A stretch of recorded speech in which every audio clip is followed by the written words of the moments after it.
My name's Liam and I'm an entomologist, and today we are at the Onondaga Nation in central New York. We are here to see the 17-year cicada. This is brood 7. There are a number of cicadas that are found across the country that have long periodical emergence calendars. Now the 17-year cicada emerges obviously every 17 years.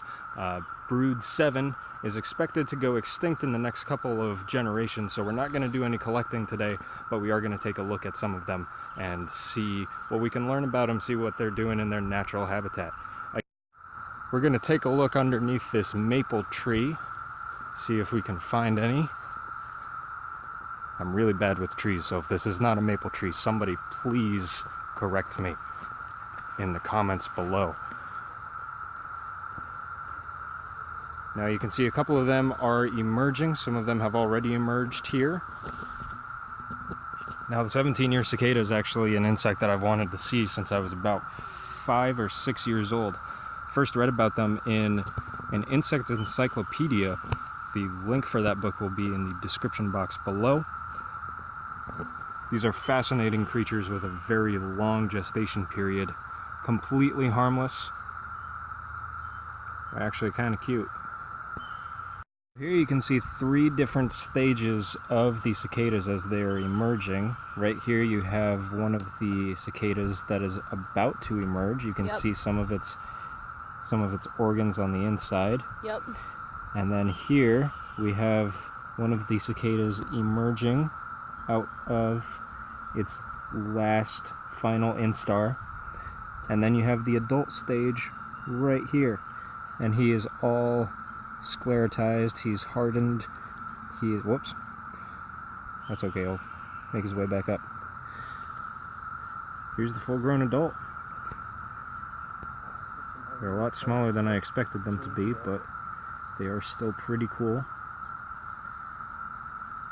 I'll put them back on the tree here.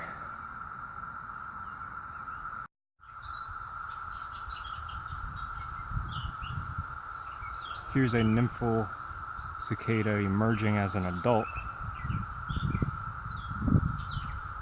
Once it successfully climbs out of its casing, it will, much like this one here, hang on the underside of the tree and expose itself to oxygen and to ambient sunlight, and the plates are going to sclerotize, which means that the chitin is going to manifest.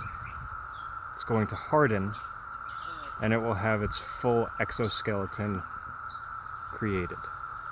Not sure if it's coming in on the audio or not, but you can hear them singing. Now, cicadas will sing to attract mates. It is oftentimes a very loud, sharp ringing. The 17-year cicadas have a very muffled ringing to them, almost like cars passing over a bridge. That kind of low droning sound. It is virtually everywhere here. No matter where you are, you can hear them.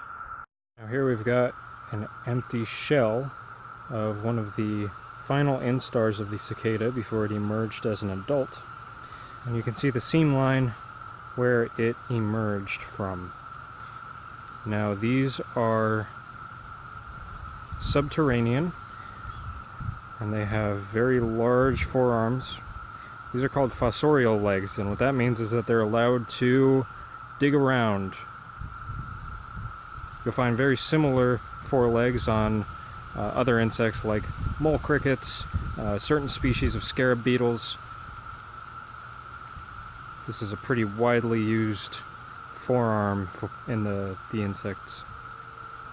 Today we were able to see some very rare insects, the 17-year cicada. We will not see these again until 2035 at their next emergence. Now there are a number of species of periodical cicadas. Hopefully we'll get to see a couple more in the next couple years.